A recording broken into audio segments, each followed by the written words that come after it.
And welcome in to the Fun Astrology Podcast. Tuesday, November 5th in the United States. That's an election day in many places. So if the polls are open where you are, please be sure to vote. Otherwise,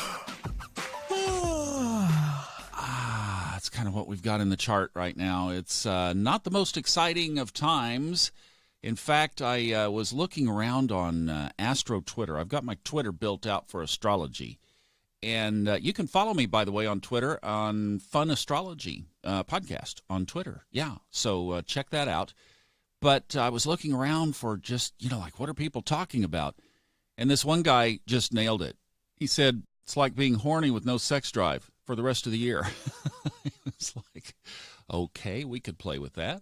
That's about what the chart looks like because stuff is kind of locked down like I talked about yesterday. But there's always something happening in astrology. And when I look at my chart, I see something very distinctive. So before we go there, let's catch up on yesterday's Mars, Saturn, Pluto alignment. Mars is now 6 degrees separated from Saturn. So that could move us on out from Saturn. But Pluto, it still is very much in aspect. So you could have your radar up for any triggers around anything transformationally oriented. Now, there's another one that is kind of a subtle aspect, but it's there and worth mentioning, especially around your relationships, and that is Venus is in a quincunx. That's a 150-degree angle. Slightly hard. I was narrating through, I think, chapter 20 it was, in Steve Forrest, Book of Fire. Almost finished. Got a bunch of revisions to do, but I'm almost finished narrating that, and it has been a delight. He was saying don't call them, the aspects that is, don't call them good or bad. Call them hard or easy. So squares and oppositions would be hard. Trines and sextiles would be easy. This is a quincunx. It's one of the minor aspects. But it is worth noting, and quincunx gets a lot of attention, 150 degrees, semi-hard. And by hard and easy, it just means like kind of the, between tension and cooperation. Or this is one to work through, this is one to cooperate with. Does that make sense? So Venus and Uranus, which Uranus is in retrograde in Taurus, watch your relationships, watch your love life, watch your self-talk to yourself about how much you love yourself.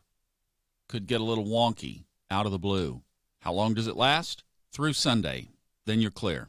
Now, before we talk about this other beautiful aspect that's just shining down, it's like, oh my gosh, it's like moonbeams just shining down on a beautiful, still, calm lake.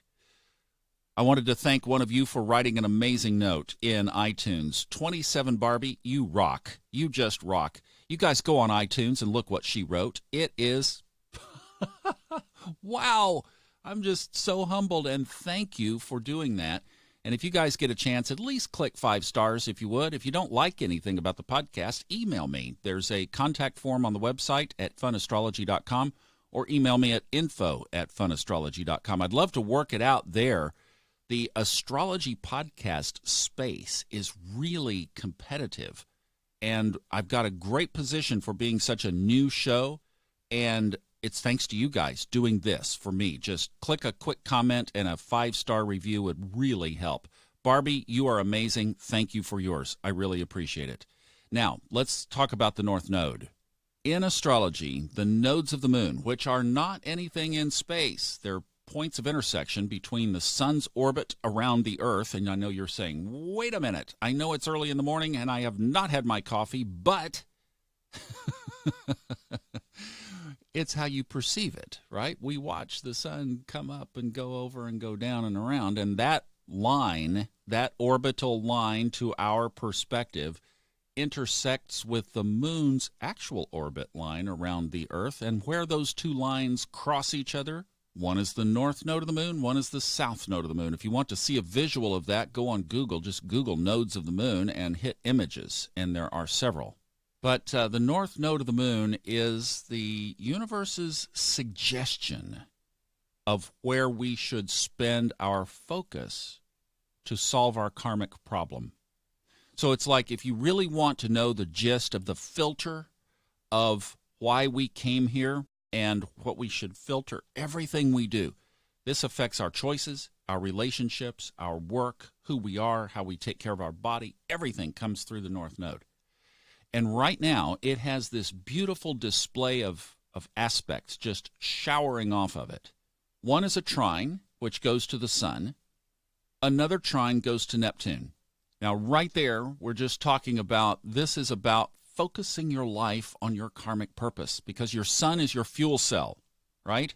So this aspect to the Sun is just saying, take this little season to stop and pause and make sure that your life is aligned in every way that you can with your soul's purpose. Oh, beautiful. And on the other side of that is good old Neptune saying, if you need a little help with that, here's some intuition for you just for free. All right? The other aspects are hard aspects, semi-hard aspects.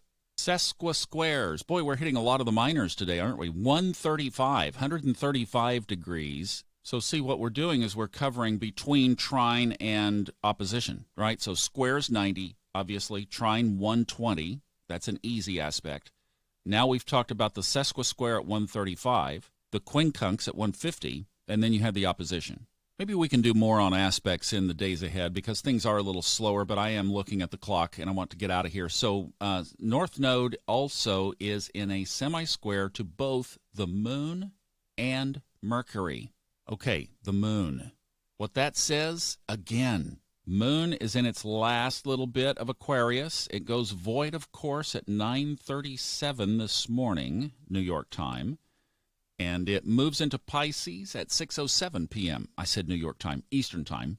So what that's saying is just take a few moments here in this little, if you will, dead zone of the Moon to be reflective, to think about your life purpose.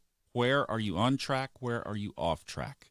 And then Mercury just gives us an exclamation mark to that because it's in retrograde, inner focus, like I did the podcast on Sunday about Mercury retrograde.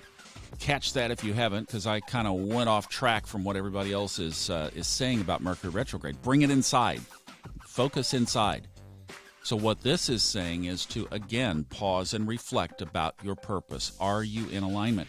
And that's the cool thing is, even though things seem a little slow right now, the gods are being very good, very patient, very accommodating to give us all this space and support to do this Saturn-Pluto work.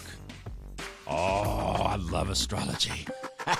And I love you. I will see you mañana.